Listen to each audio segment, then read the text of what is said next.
ඔන්න අද අපි ඔයාලා එක්ක යන්නේ ජර්මනියේ තියෙන දෙවැනියට දිගම සස්පෙන්ෂන් බ්‍රිජ් එක එහෙම නැත්නම් එල්ලෙන පාලම බලන්න.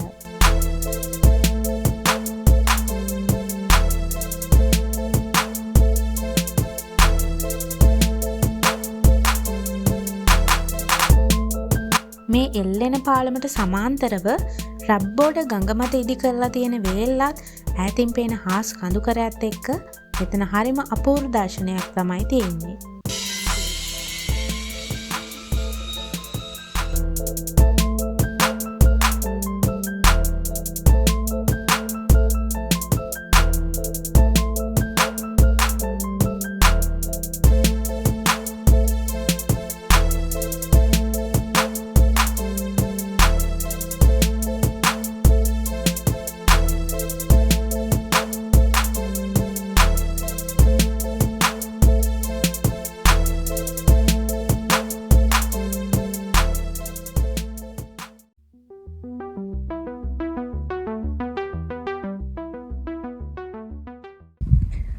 හයිලෝනේ ඔන්න අද අපේ ට්‍රිප් එකේ දෙවනි දවස ඊට අපි නැවතුනේ හාසල්ෆෙල්ඩ් කියන ගමේ.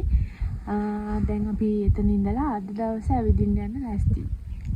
අපි අදත් යනවා ලස්සන සුන්දර තැන් කිහිපයක් බලන්න. මේ ළඟ තියෙනවා කියලා ජලාශයක් අපි බැලුවා කලින් මෙහෙට එන්න කලින්. ඒ ජලාශය බලලා ලංකාවේ වගේ ඩෑම් එකක් තියෙනවා කියලා තියෙනවා. ඒ හැම තැනම බලන්න අපිත් එක්ක ඔයාලා එකතු වෙලා ඉන්න. එහෙනම් අපි යමු වීඩියෝ එකට.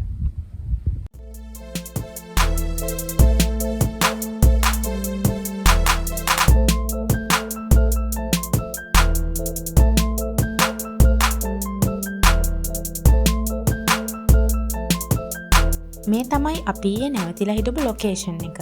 මෙතන ඉඳලා අපි අද බලන්න යන සස්පෙන්ෂන් බ්‍රිජ් එක එහෙම නැත්නම් ටිටාන් බ්‍රිජ් එකට කිලෝමීටර් 5ක වගේ දුරක් තමයි තියෙන්නේ. මේ ලොකේෂන් එක පිහිටලා තියෙන්නේ ජර්මනි නගරයෙන් ඈත් වෙලා හුදකලා වුණ ලස්සන ගමක.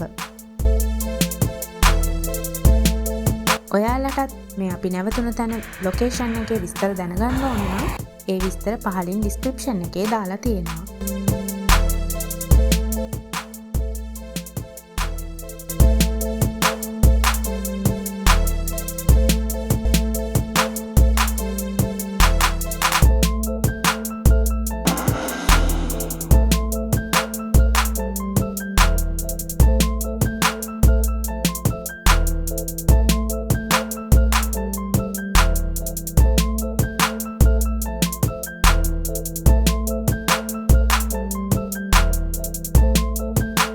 මේ ගම්මානය ගොඩක් කෘෂිකර්මාන්තය පැත්තට නැඹුරු වෙච්ච ප්‍රදේශයක්. මේ ඔයාලට පේන්නේ කොළපාටින් පිට්ටනි වගේ වගාබිම්. අර ඈතින් පේන්නේ හාසල්ෆෙල්ඩ් නගරය.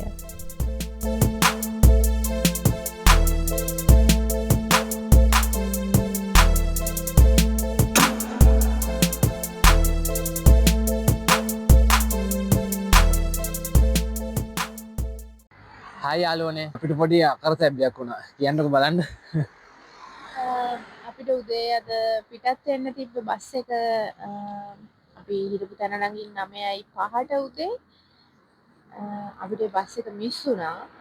ඉතින් මේ පාරේ ඊළඟ බස් එක තියෙන්නේ 11:05ට. ප්‍රය දෙකක් අපි දෙන්න දැන් මේ එළියටලා සීතලේ වෙවුල ඉන්නවා. මෙහි බර්ලින් වලට එහෙම වඩා ටිකක් වෙනස්. ඒ කියන්නේ සීතල හින්දාද දන්නේ මේ තවමත් මේ වෙනකලුත් ගොඩක් කඩවල් ඇරලා නැහැ, පාරවල් වල මිනිස්සු නැහැ, ඉඳලා හිටලා යන වාහනයක් දෙකක් විතරයි. ඊයවස අපි එනකොටත් දැක්කා හවස 6 විතර වෙනකොට සම්පූර්ණයෙන්ම කරවලයි, ටවුන් එකවත් මිනිස්සෙක් නැහැ. ටිකක් ඉතින් වෙනස්. මේ ඇත්තටම මාරම අමුතුයි. මිනිස්සු තාමත් එළියේ නැහැ. අපි හිතුවේ නෑ මෙහෙම වෙයි කියලා. අපි බලලා ආවේ කලින් මේ මැප් වල ටැක්සි ගන්න පුළුවන් එහෙම කියලා තිබ්බා. අපි ටැක්සි එකක් ගන්න ගොඩක් try කරා. මේ ටැක්සි හොයාගන්නවත් නැහැ. ටැක්සි කම්පැනි 3-4කටම කෝල් කරා ඒත් නැහැ. මේ මාරම මේ වගේ පරිසරයක් මේ වගේ ගම් පළාත් තියෙනවා කියලා ජර්මනිය ඇත්තටම අපි දැනගෙන හිටියේ නෑ. අද තමයි මේ අත්දැකීමෙන් දැනගත්තේ. මෙතන අපිට විනාඩි 15ක දුරක් තමයි යන්න තියෙන්නේ. මේ අපි ඊළඟ බලන්න තියෙන තැන් ටික බලන්න. ඒක යන්න නැතුව දැන් මේ බස් එක මිස් වුණ හින්දා පැය දෙකක් බලාගෙන ඉන්නවාද සෙනසුරාදා හින්දා මේ තියෙන්නේ. ඉතින් සෑහෙනම මාරම අත්දැකීමක් ඉතින්. අපිට බර්ලින් වල නම් අර පොඩි ස්කූටි නැත්නම් බයිසිකල් ගන්න පුළුවන්. අපිට සල්ලි ගෙවලා අපි ඕන තැනකට ගිහිල්ලා එතනින් ඒක තියලා යන්න පුළුවන් ඒවා තියෙනවා. මෙහෙ එහෙම එකක්වත් නෑ. ඉතින් බස් එක එනකන් ඉඳගෙන ඉන්නවා. ඔය ඉතින් උඩ බලාගෙන ඉන්නවා දැන් 11 වෙනකම්.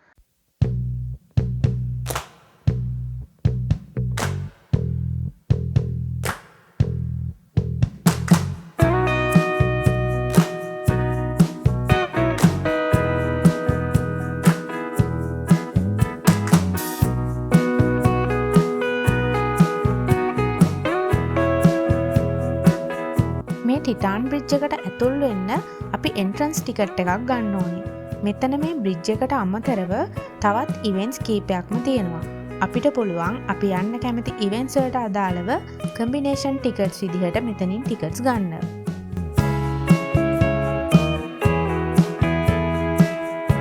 මෙතනදී අපි සැලකිලිමත් වෙන්න ඕන දෙයක් තමයි මේ බ්‍රිජ් එකට එන්ට වෙන්න වගේම බ්‍රිජ් එකෙන් ආපහු එළියට එන්නත් අපි අපේ ටිකට් එක ස්කෑන් කරන්න ඕනේ. ඒ නිසා අපිට සිද්ධ වෙනවා අපි ගත්ත ටිකට් එක පරිස්සම් කරගන්න.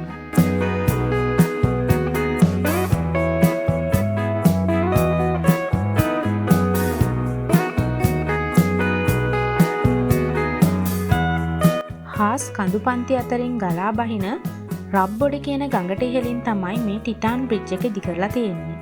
මේ ටිටාන් බ්‍රිජ් එක මීටර් 458ක් දිගයි. ඒ වගේම ගඟට වඩා මීටර් 100කට වඩා ඉහළින් තමයි මේ පාලම ඉදි කරලා තියෙන්නේ.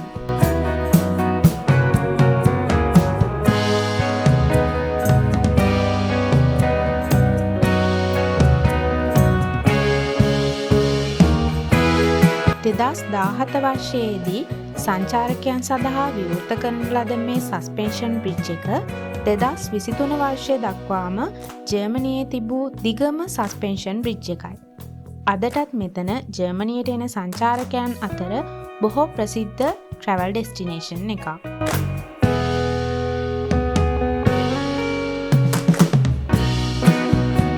සක්සන් අන්හල්ට් ප්‍රාන්තයේ ඉදි කරලා තියෙන විශාලම ඩෑම් එක වෙන රබ්බොඩ ඩෑම් එක තමයි මේ තියෙන්නේ.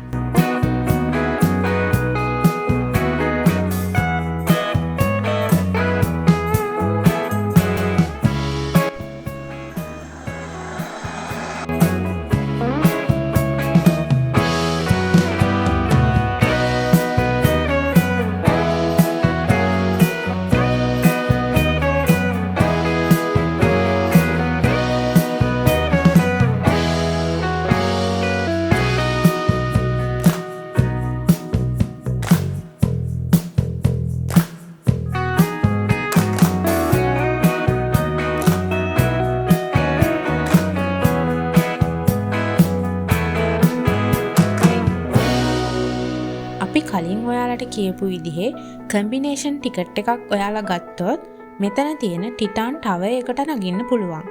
මේ ටවර් එක උඩ නැග්ගහම ඈත කඳු ජලාශය වගේම ටිටාන් පාලම මේ හැමදේම පේන 360 view එකක් අපිට බලා ගන්න පුළුවන්.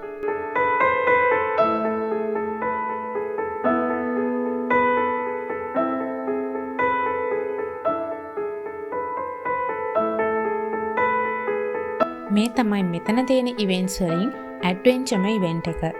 මේ තියෙන්නේ යුරෝපයේ තියෙන මෙගා සිප් ලයින් වලින් දිගම සිප් ලයින් එකක්.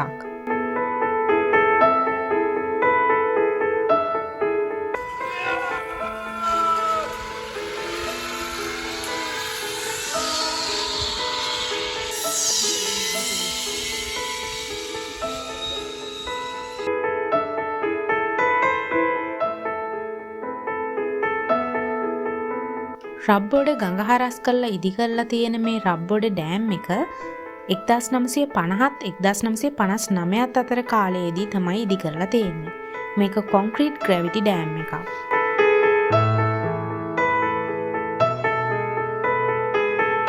දිගින් මීටර් 415ක් වෙන මේ ඩෑම් එක සම්මත උස මීටර් 106ක් විතර වෙනවා.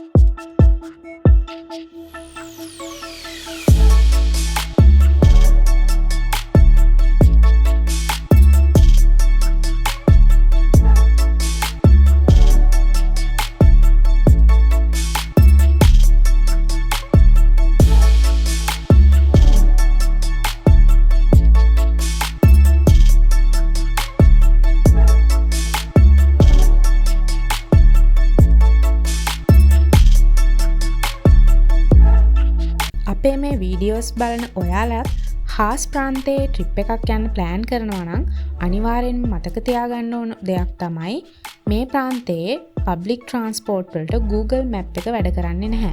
ඒ වෙනුවට මේ ප්‍රාන්තයේ පබ්ලික් ට්‍රාන්ස්පෝර්ට් වලට වැඩ කරන වෙනමම ඇප් එකක් තියෙනවා. අපි ඒ සියලු විස්තර පහලින් ඩිස්ක්‍රිප්ෂන් එකේ දාලා තියෙනවා.